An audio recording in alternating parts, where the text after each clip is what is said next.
السلام علیکم ورحمۃ اللہ وبرکاتہ۔ برادران اسلام، جیسے کہ کل کی ویڈیو میں ہم نے حقوق العباد پر بات کی تھی، آج ہم کچھ ایسی باتیں عرض کرنے کے لیے جا رہے ہیں جو اس دنیا کے اندر لگ بھگ 95% پائی جا رہی ہیں، اور لوگ اس وجہ سے گناہگار بھی ہو رہے ہیں، اور ایسے گناہگار بیان بھی نہیں کیا جا سکتا، کیونکہ حضرات سب سے پہلی چیز ہمیں یہ جاننا چاہیے، ہمارے نبی کریم صلی اللہ تعالی علیہ وسلم کی حدیث پاک ہے، نبی ارشاد فرماتے ہیں بہتر انسان وہ شخص ہے جس کے ہاتھ تو ہاتھ لیکن زبان سے بھی کسی دوسرے کو تکلیف نہ پہنچے۔ اگر اس کو سیدھا سادہ سمجھیں تو ہم سے کسی کا دل نہ دکھے۔ آج ہم قدم قدم پہ لوگوں کے دل دکھا رہے ہیں، قدم قدم پہ لوگوں کے دلوں کے ساتھ کھیل رہے ہیں، قدم قدم پہ لوگوں کے دلوں کو توڑ رہے ہیں۔ لہذا لوگوں، یہ بہت بڑا گناہ ہے، بہت بڑا گناہ ہے یہ۔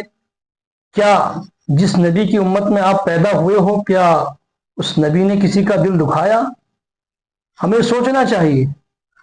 ابھی ہمارے آپ کے درمیان سے عید میلاد النبی گزری، ہم ان کے جلوس میں شامل ہوئے، بے شک ہونا چاہیے تھا، خوب نعرے لگائے، سرکار کی آمد، حضور کی آمد، لبیک یا رسول اللہ۔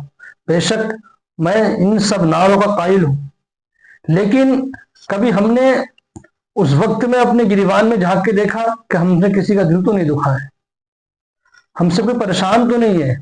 ہماری زبان کے ذریعے، یہ ہمارے ہاتھ کے ذریعے، ہمارے پیر کے ذریعے، ہماری آنکھ کے ذریعے، ہمارے جسم کے کسی بھی حصے کے ذریعے کسی دوسرے انسان کو تکلیف تو نہیں پہنچی ہے، کسی کا دل تو نہیں دکھا ہے۔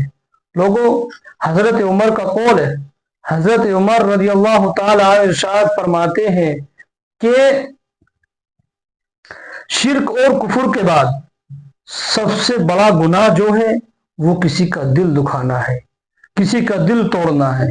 آج ہم کسی کے دل کے جذباتوں کے ساتھ کھیل جاتے ہیں، کسی کے دلوں کو توڑ دیتے ہیں، کہیں کسی کے دل کے ساتھ کھیل رہے ہیں، کہیں کچھ سے کچھ دوسروں کو تکلیف دے رہے ہیں، کسی کی زمین چھین کے دل توڑ دیا، کسی پر ٹرسٹ کر کے اس کا دل توڑ دیا، کسی نے اپنے پر بھروسہ کیا لیکن اس کا بھروسہ توڑ دیا۔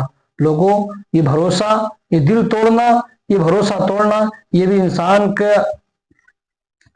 اس انسان کو اس چیز کا بھی جواب دینا پڑے گا بروز حشر، جب وہ تم سے پوچھے گا کہ تمہارا پڑوسی تم سے کتنا خوش تھا، تمہارا بھائی تم سے کتنا خوش تھا، تمہاری بہن تم سے کتنا خوش تھی۔ آج انسان کے اندر حالات یہ ہیں، غیر تو بڑے دور کی بات ہے، بھائی بھائی کا دل توڑ رہا ہے، بہن بھائی کا دل، بھائی بہن کا دل توڑ رہا ہے، بیوی بچوں کا دل توڑ رہی ہے۔ ہم ایک دوسرے کا دل دکھانے میں لگے ہوئے ہیں۔ لوگوں، اس چیز سے ہمیں بچنا چاہیے، اس چیز سے ہمیں پرہیز کرنا چاہیے۔ ہر چیز کا ہم سب کو رب کے سامنے جا کر کے حساب دینا ہے، ہم سب کو بتانا ہے کہ مولا ہم نے یہ بھی کیا تھا، ہم نے یہ بھی کیا تھا۔ یاد رکھو لوگوں، اس وقت کیسے رب کے سامنے جواب دو گے، کیسے رب کے سامنے جواب دو گے؟ اور لوگوں، نبی کے جلوس میں نعرے لگانے والوں، ذرا مجھے یہ بتاؤ کیا حضور نے کبھی کسی کا دل دکھایا تھا؟ ارے میرے نبی کی شان تو یہ تھی، میرے نبی نے تو غیروں کی گٹریاں اپنے سروں پہ اٹھائی ہیں، غیروں کی گٹریاں اپنے سر پہ اٹھا کر کے غیروں کا بوجھ اپنے سر پہ اٹھایا ہے۔ اور حضور جب چلتے تھے تو یہ سوچ کے چلتے تھے کہ کہیں مجھ سے کسی کا دل نہ دکھ جائے، کسی کو میرے سے تکلیف نہ ہو جائے۔ آج ہم چلتے ہیں تو بڑی شان سے زمین پہ اکڑ کے تکبر کر کے گھمنڈ کر کے چلتے ہیں، ہمیں یہ احساس نہیں ہوتا کہ ہم سے کسی کا دل دکھ رہا ہے، ہم سے کسی کا دل ٹوٹ رہا ہے۔ لوگوں، آج ہمارے دل پتھر اور سیاہ ہو چکے ہیں، لہٰذا ہم سب کو اس چیز سے بچنا چاہیے، اور دل توڑنا بہت بڑا گناہ ہے۔ لوگوں، ایک دوسرے کا دل دکھانے سے بچو، اور یہی حسن اخلاق ہے۔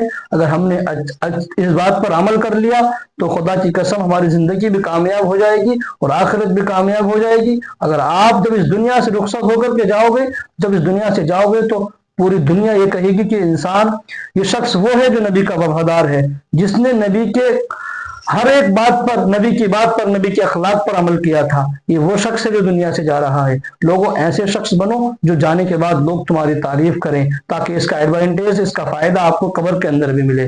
میں رب کی بارگاہ میں دعا کرتا ہوں پروردگار عالم ہم سب کو اس بڑے کبیر گناہ سے بچنے کی توفیق عطا فرمائے، آمین۔ السلام علیکم ورحمۃ اللہ وبرکاتہ۔